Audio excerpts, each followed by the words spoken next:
Hi guys, जय भीम जय शिवराय. कशा आहात तुम्ही? आणि आज आता मी कामावरून आलेले आहे. कामं वगैरे करून आले. आता मला कामं करायचे आहेत घरामधले. तर मी आता हे पिलूला तर शिराच करून दिलेला शाळेमध्ये.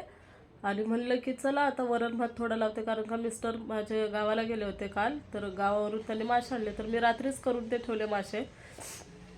आणि म्हणले चला आता फक्त थोडं वरण भातच करते, कारण मासे भरपूर आहेत. म्हणून म्हणले चला आता थोडं वरण भात करते. आणि वरण भात म्हणले करायला करते. तर मी तांदूळ हे असं घेतले. इथं बघू शकता, तुम्हाला दिसतंय की नाही काय माहिती. हे बघा, हे तांदूळ मी घेतले. आणि तांदळातून हे किती हे निघाले बघू बघा, का प्लास्टिक. हे पूर्ण प्लास्टिक आहे. हे हे पूर्ण प्लास्टिक आहे. त्याच्यामुळं हे बघा, हे तांदूळ आहे.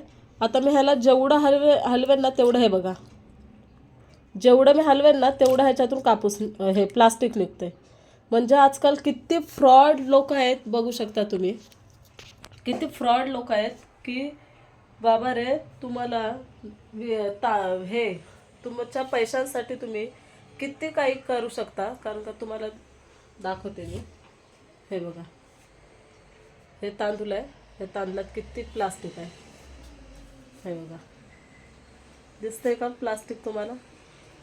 एक मिनिट तुम्हाला बॅक कॅमेराने दाखवते मी. हे बघा, किती प्लास्टिक आहे. हे बघा, हा बघा, हे तांदळामध्ये आहे. आणि ह्या तांदळात किती फरक आहे. हे तांदूळ आहे. हे बघा, आणि हे बघा, हे प्लास्टिक आहे.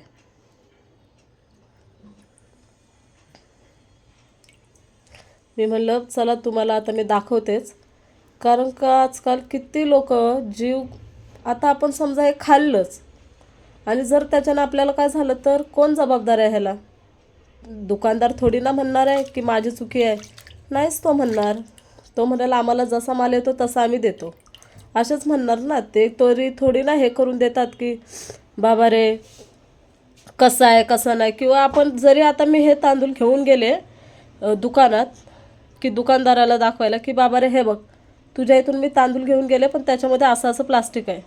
तर तो तरी थोडी ना मला म्हणणार आहे की हे तो मला असंच म्हणणार आहे सर की मॅडम आमच्या इथून तुम्ही तांदूळ नेलं आहे, पण हे आमचं म्हणजे आम्ही घरी हे करत नाही, तयार करत नाही तांदूळ. आम्ही पण कुठून तरी माल घेतो आणि मगच तुम्हाला देतो, हे असंच म्हणणार हे लोक. हे बघा,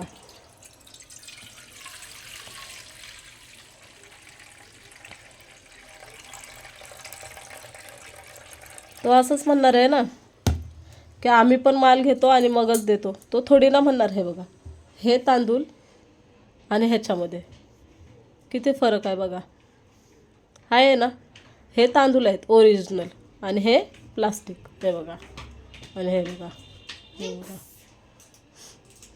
हे बघा, तुटतंय ना. आता पिल्लू पण आलाय दुकानातून.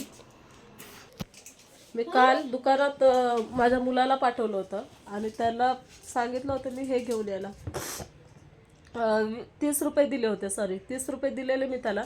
त्याला सांगितलं मला एक दही पॅकेट घेऊन ये आणि 2 बिर्याणी मसाला घेऊन ये. कारण का आमच्या इथं दही पॅकेट आहे 18 रुपयाला छोटं. तर मी त्याला सांगितलेलं छोटं दही घेऊन ये आणि 2 बिर्याणी पॅकेट आण 5 रुपयावाले 2.